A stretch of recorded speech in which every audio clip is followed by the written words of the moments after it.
احباب گرامی، کہا جاتا ہے کہ دور کسی گاؤں میں ایک مسافر آیا،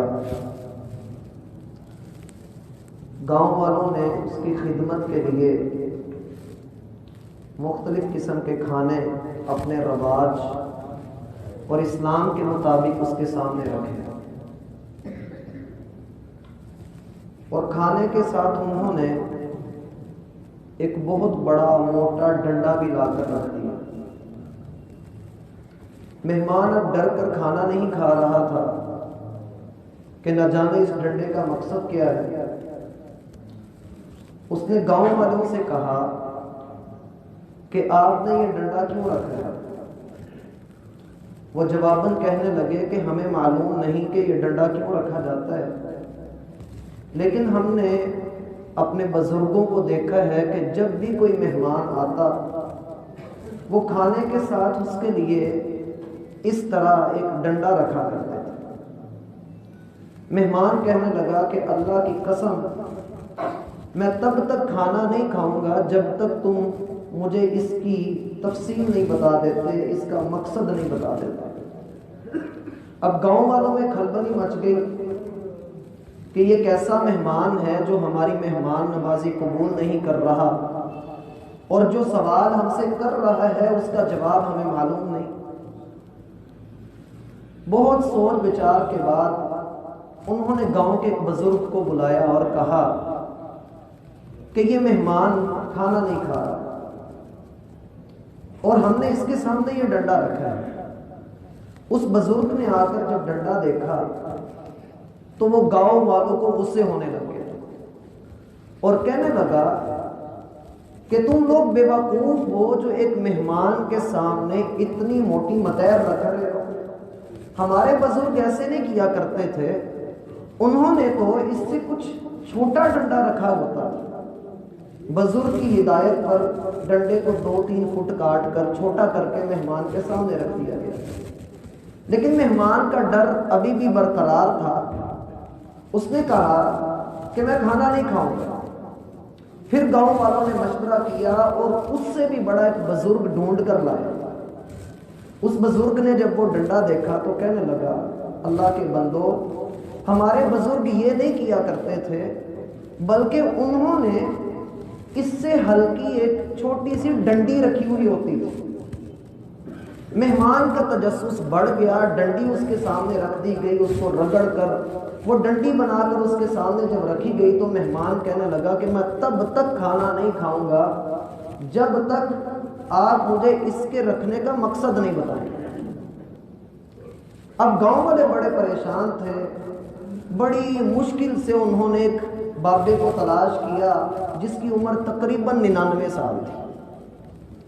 اس بابے کو بلا کر کہا کہ بزرگوں، نظر آپ کو نہیں آتا لیکن ہم آپ کو بتا دیتے ہیں کہ مہمان کے سامنے اتنے سائز کی ایک چھوٹی سی چھڑی پڑی ہوئی ہے اور مہمان کہتا ہے کہ میں نے کھانا نہیں کھانا، اس کا مقصد بتا دیجیے۔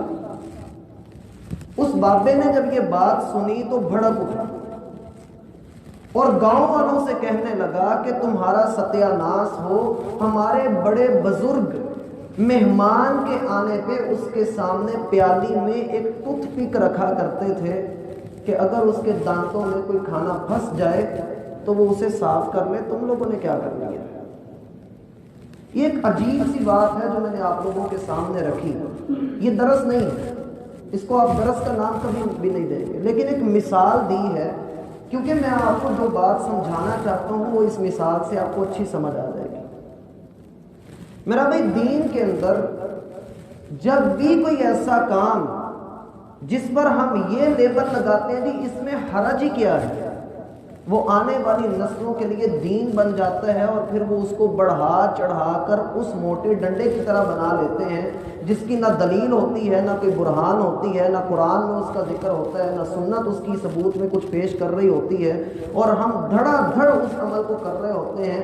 اور جب تحقیق کے دروازے کھولے جاتے ہیں، کتابیں نکالی جاتی ہیں، تو پتہ لگتا ہے کہ اصل عمل کیا تھا اور امت نے اس کو کیا بنا دیا۔ میں اور آپ زندگی میں ڈھیروں نیک کام کرتے ہیں، اتنے نیک کام ہم کرنے کی کوشش کرتے ہیں، مقصد ہمارا یہ ہے کہ ہمارا رب ہم سے راضی ہو جائے۔ میرا بھائی 3 شرائط ہیں بندے کے نیک اعمال کی قبولیت کی۔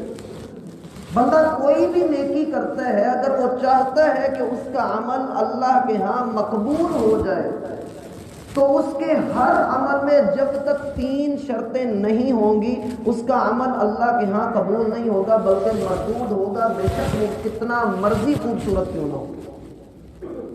اگر کہیں کسی بھائی کو میری بات سے اختلاف ہو تو وہ درس رکوا کر میرے سے بات بھی کر سکتا ہے۔ 3 باتیں، 3 شرطیں دین اسلام نے متعین کی ہیں، مقرر کی ہیں کہ جن کو اپنا لینے کے بعد ہی آپ کا عمل مقبول ہے، اس کے بغیر آپ کا عمل قبول نہیں۔ ان میں سے پہلی شرط وہ ہے کہ آپ کا عمل خالص اللہ کے لیے ہونا چاہیے۔ آپ کوئی بھی کام کر رہے ہیں، نیکی کر رہے ہیں، نماز ادا کر رہے ہیں، صدقہ دے رہے ہیں، اور کسی کے ساتھ آپ بہتر حسن اخلاق کے ساتھ معاملہ کر رہے ہیں، آپ کے ہر معاملے کے اندر اخلاص ہونا چاہیے۔ الا للہ الدین الخالص، یہ خالص اللہ کا دین ہے، بندگی ہوگی تو صرف اس کی ہوگی۔ اور اگر اس عمل کے اندر آپ کے اخلاص میں کمی آ گئی، اور اخلاص میں کمی آتی ہے دکھلاوے کی وجہ سے، ریاکاری کی وجہ سے، نمود و نمائش کی وجہ سے، کہ لوگ میرا عمل دیکھ کر میری تعریف کریں، لوگ مجھے میرے عمل سے پہچانیں، میں اپنے نام کے ساتھ القابات لگواؤں تاکہ لوگوں کو پتہ لگے کہ اس بندے نے اتنے حج کیے ہیں، اس بندے نے اتنے عمرے کیے ہیں، یہ فلاں سیٹ ہے، یہ فلاں مسجد کا متولی ہے، یہ فلاں ہے۔ یہ نمود و نمائش کرنے والا آدمی، اس کے اندر اخلاص کی کمی ہو جاتی ہے، اور جس بندے میں اخلاص کی کمی ہو اللہ رب العالمین اس کے عمل کو قبول نہیں کرتے۔ دلیل میں ایک حدیث آپ کو سناتا ہوں، اور آپ یہ حدیث مجھ سے بہتر جانتے ہیں، اور بڑے بزرگ ہو سکتا ہے کہ اس کو اپنی زندگی میں ہزاروں مرتبہ سن بھی چکے ہیں۔ نبی علیہ الصلوۃ والسلام فرماتے ہیں کہ کل قیامت کے دن 3 آدمیوں کے ساتھ جہنم کی آگ کو بھڑکایا جائے گا۔ 3 آدمیوں کے ساتھ جہنم کی آگ کو بھڑکایا جائے گا۔ نہ تو وہ فرعون ہوگا، نہ وہ ابو جہل ہوگا، نہ وہ امیہ بن خلف ہوگا، نہ وہ نمرود ہوگا، نہ وہ حامان ہوگا۔ ان میں سے پہلا بندہ ہوگا جس نے اپنی جان میدان جہاد کے اندر جا کر کفار کے خلاف لڑتے ہوئے رب ذوالجلال کے راستے میں قربان کر دیا۔ اللہ اس کو جہنم کے اندر گرائیں گے، اور جہنم کی آگ کو اس کے ذریعے سے بھڑکایا جائے گا۔ اس کو بلایا جائے گا اور پوچھا جائے گا کہ بتائیے، آپ کو ایک زندگی دی تھی، آپ کیا عمل کر کے آئے ہیں؟ یہ جواب دے گا، اے اللہ میری زندگی تیرے نام پر گزری، میں زندہ تھا تو تیرے نام پر، میں کٹ گیا، میرے ٹکڑے ٹکڑے ہو گئے، میری لاش کا نشان تک نہیں ملا، میں دھماکے میں شہید کر دیا گیا، میرے سینے کے اندر گولیاں اتنی لگی کہ یہ سینہ چھلنی ہو گیا، اے اللہ میرا چہرہ پہچاننا نہیں جاتا تھا، ایک جان تھی تو نے عطا کی تھی، میں نے تیرے راستے میں قربان کر دی۔ اللہ رب العالمین فرمائیں گے کذب کا، تو جھوٹا ہے، تو جھوٹ بولتا ہے۔ دلوں کے حالات، زبانی حدیث آتی ہوگی آپ کو، انما الاعمال بالنیات، اعمال کی جزا کا دار و مدار نیتوں پر ہے۔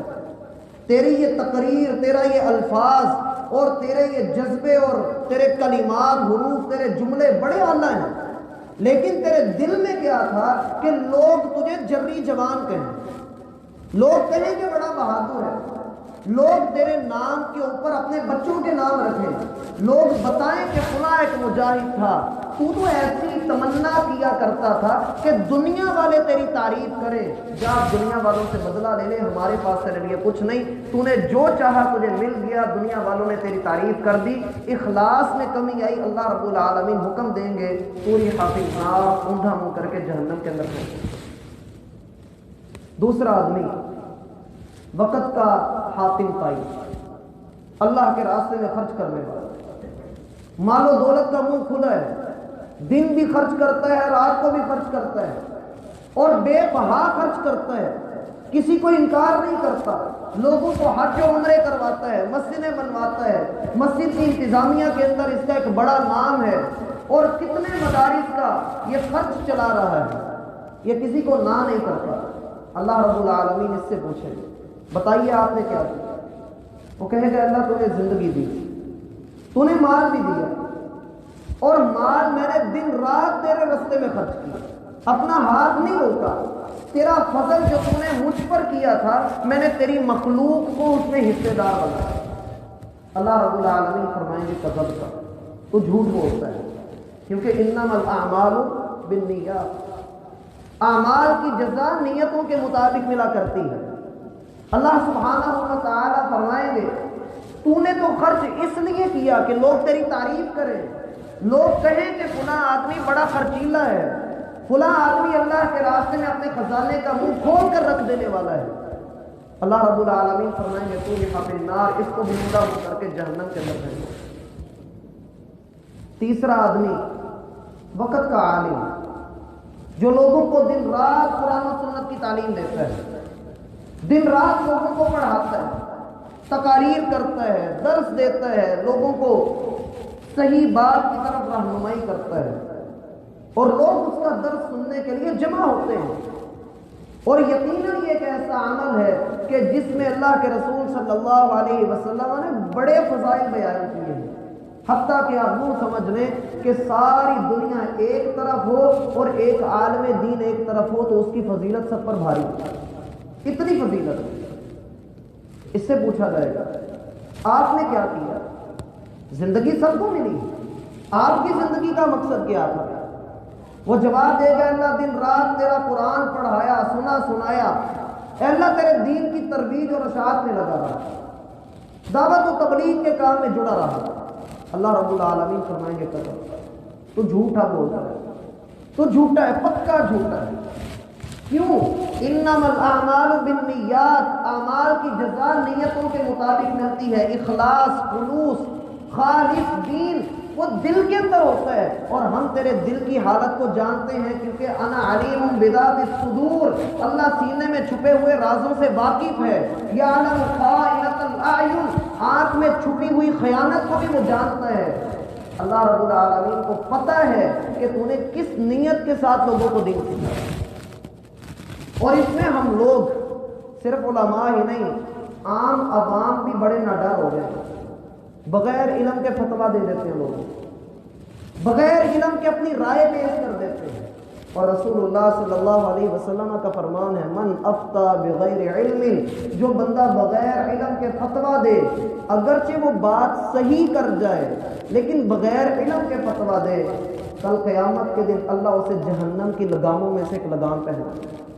اپنی زبانوں کو روک کر رکھیں، فتویٰ دینے میں جلدی نہ کریں۔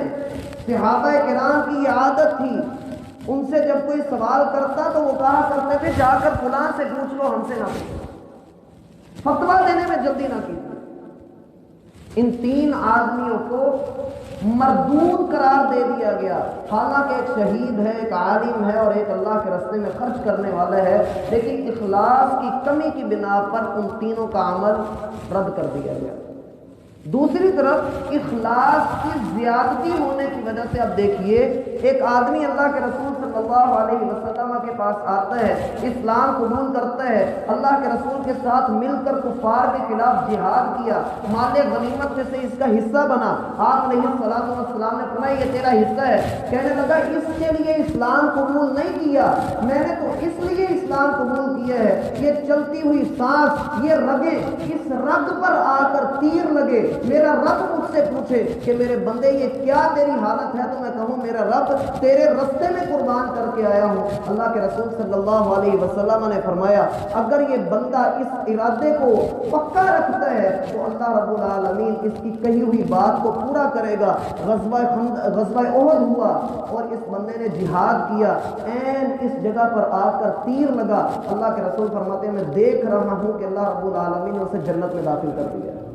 اخلاص تھا، خلوص تھا اس کے دل میں، اور اللہ دل کی حالت کو جانتا ہے۔ دوسری شرط کہ جو ہو تو پھر بندے کا عمل قبول ہوگا، اگر وہ نہیں ہے تو پھر بندے کا عمل قبول نہیں، وہ ہے سنت رسول۔ اگر کوئی عمل سنت رسول کے مطابق ہے تو پھر وہ اللہ کے ہاں مقبول ہے، اور اگر سنت سے ہٹ کر جتنا مرضی میں ایک عمل کر لیجیے اللہ کے ہاں مقبول نہیں۔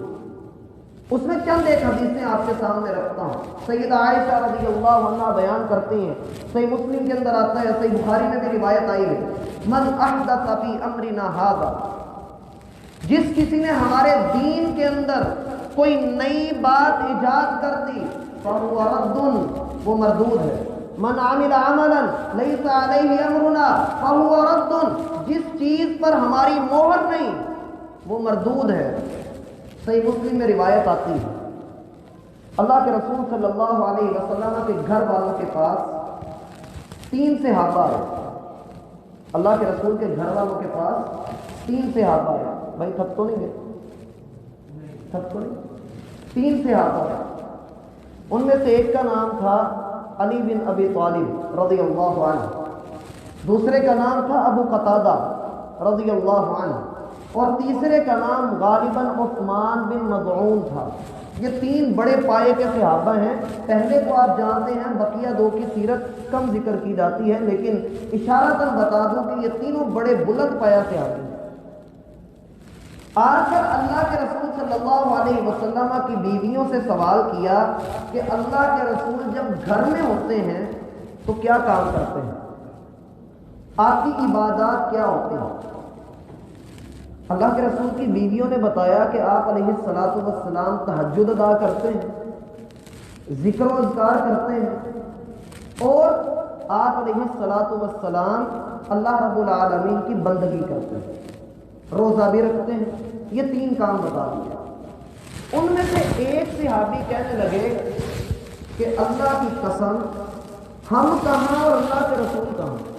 اور بڑی پیاری بات ہے، اَیْنَ نَحْنُ وَرَسُولُ اللَّهِ صلی اللہ علیہ وسلم، ہم کس درجے پہ اور اللہ کے رسول کتنے اونچے درجے پہ؟ اتنے اونچے درجے پہ ہونے کی وجہ سے بھی آپ علیہ الصلاۃ والسلام اتنی عبادت کر رہے ہیں۔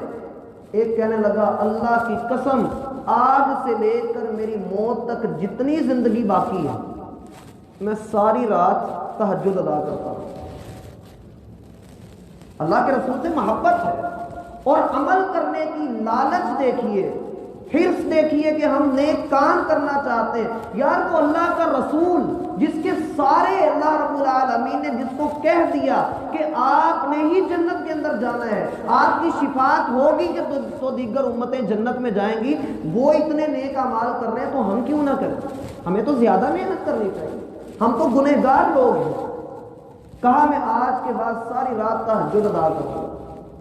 کوئی بری نیت تو نہیں نا کی؟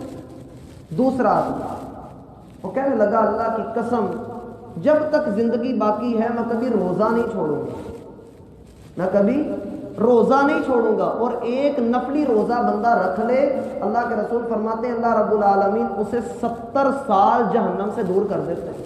ایک نفلی روزہ، نیت اچھی تھی، اللہ کے رسول کی سنت بھی اسے مل گئی کہ آپ علیہ الصلاۃ والسلام روزہ رکھتے ہیں، لہٰذا میں بھی روزہ رکھوں گا اور زیادہ رکھوں گا، اس لیے کہ اللہ کے رسول صلی اللہ علیہ وسلم کا درجہ اونچا ہے، آپ پھر روزہ رکھتے ہیں اور مجھے چاہیے کہ میں کثرت سے روزے رکھوں۔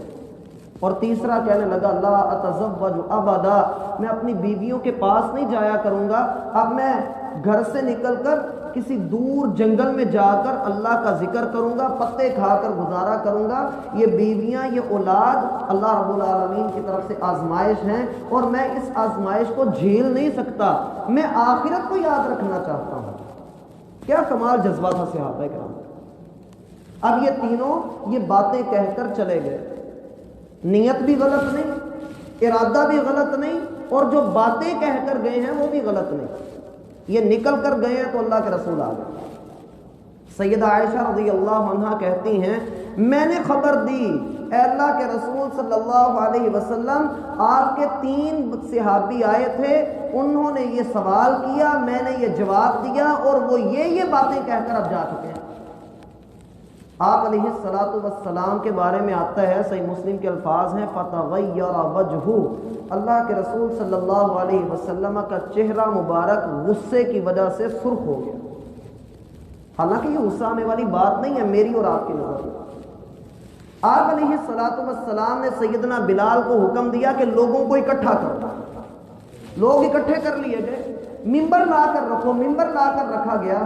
آپ علیہ الصلوۃ والسلام ممبر پر چڑھے اور آپ علیہ الصلوۃ والسلام نے کہا تم میں سے کچھ لوگ ایسے ہیں جو کہتے ہیں کہ وہ ساری ساری رات تہجد ادا کریں گے، سارے دن روزے رکھیں گے اور اپنی بیویوں کے پاس نہیں جائیں گے۔ سن لو کہ میں رات کو تہجد بھی ادا کرتا ہوں، سوتا بھی ہوں، میں روزہ رکھتا بھی ہوں، روزہ چھوڑتا بھی ہوں، میں بیویوں کے حقوق بھی ادا کرتا ہوں اور اللہ ذوالجلال کا ذکر بھی کرتا ہوں۔ اب جس نے میری سنت سے ہٹ کر کوئی کام کیا اس کا مجھ سے کوئی تعلق نہیں۔ کتنی بڑی بات ہے، اگر سنت سے ہٹ کر ایک صحابی کوئی کام کرے اور اللہ کے رسول صلی اللہ علیہ وسلم اس کو رد کر دیں، میرا بھائی محبت اللہ کے رسول سے بڑی ہے۔ حتیٰ کہ ہماری فضیلت یہ ہے، اللہ کے رسول صلی اللہ علیہ وسلم فرماتے ہیں صحابہ تمہارے بعد کچھ لوگ ایسے آئیں گے جنہوں نے مجھے دیکھا نہیں ہوگا لیکن وہ مجھ سے اتنی محبت کرتے ہوں گے کہ ان کا دل کرے گا کہ اپنا مال، اپنی جانیں، اپنی اولادیں سب کچھ قربان کر کے میرا دیدار کر لیں۔ ایسے بندوں کے لیے خوشخبری ہے، خوشخبری ہے، خوشخبری ہے۔ 7 مرتبہ اللہ کے رسول نے ہمارے لیے خوشخبری کا لفظ بتایا اور اللہ کے رسول صلی اللہ علیہ وسلم نے یہ بھی کہا کہ میرا دل کرتا ہے میں اپنے بھائیوں سے ملوں۔ لوگوں نے کہا اللہ کے رسول کیا ہم آپ کے بھائی نہیں؟ کہا تم تو میرے صحابہ ہو، میرے بھائی وہ ہیں جنہوں نے مجھے دیکھا نہیں لیکن دیکھنے کی تمنا رکھتے ہیں۔ ہمیں اللہ کے رسول سے محبت ہے۔ اب اس محبت میں آ کر اگر میں ایک رکعت میں 3 سجدے کر دوں، ٹھیک کروں گا؟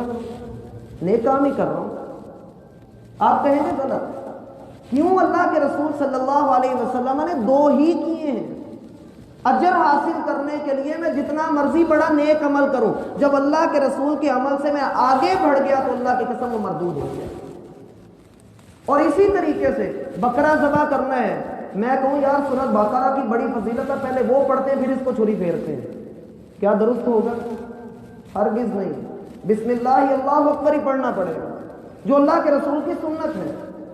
یہ 2 شرطیں ہیں کہ جن کی بنا پر عمل قبول ہوگا۔ اور تیسری اور آخری شرط یہ ہے کہ بندے کے اندر شرک نہ ہو، بندے کے اندر شرک نہ ہو۔ اکثر لوگوں کو اس شرط کا پتہ نہیں ہے۔ یہ 24ویں پارے کے اندر شرط بیان کی گئی ہے۔ اللہ رب العالمین فرماتے ہیں لَإِنْ أَشْرَكْتَ لَيَحْبَطَنَّ عَمَلُكَ، اگر آپ نے شرک کا ارتکاب کیا تو آپ کے سارے اعمال تباہ کر دیے جائیں گے، ضائع کر دیے جائیں گے۔ اس لیے میرا بھائی شرک سے بھی بچیے۔ سیدنا ابو بکر صدیق رضی اللہ عنہ کو اللہ کے رسول نے دعا سکھائی تھی، اس کا ترجمہ یہ ہے اے اللہ میں اس شرک سے بھی تیری پناہ چاہتا ہوں جس کا مجھے پتہ ہے، اور اس شرک سے بھی تیری پناہ چاہتا ہوں جس کا مجھے نہیں پتہ، مجھے ہر طرح کے شرک سے محفوظ رکھ۔ میرا بھائی اخلاص بہت زیادہ ہو لیکن سنت رسول نہ ہو، عمل پھر بھی قبول نہیں۔ سنت رسول ہو، اخلاص نہ ہو، عمل پھر بھی قبول نہیں۔ یہ دونوں چیزیں ہو، بندہ شرک کرتا ہو، عمل پھر بھی قبول نہیں۔ تینوں شرطیں پائی جائیں گی تو پھر بندے کا عمل قبول ہوگا، مگر نہ بندے کا عمل قبول ہوگا۔ اس لیے اپنے اعمال کے اندر نکھار لانا چاہیے اور اپنی اصلاح ہمیشہ کرتے رہنا چاہیے کہ میں جو کام کرنے جا رہا ہوں کہیں یہ سنت رسول کے مخالف تو نہیں۔ ہمارے پاس نوٹ ہوتا ہے، ہم اس کو تب تک چلا نہیں سکتے جب تک اس پر گورنر کے سائن نہ ہوں۔ ہم کوئی چیز جوتا دیکھتے ہیں اور کوئی کہے کہ یہ باٹا کا جوتا ہے، ہم تب تک تسلی نہیں ہو جاتی ہماری جب تک اس پہ باٹا کا لوگو نہیں دیکھ لیتے۔ میرا بھائی دین ہے، اسے دین سمجھیے، اس پر جب تک اللہ کے رسول کی مہر نہیں ہوگی وہ عمل قبول نہیں ہوگا، بشرطے کہ وہ جتنا مرضی خوبصورت ہی کیوں نہ ہو۔ اللہ رب العالمین مجھے اور آپ کو سمجھنے کی توفیق عطا فرمائے۔ وما توفیق اللہ۔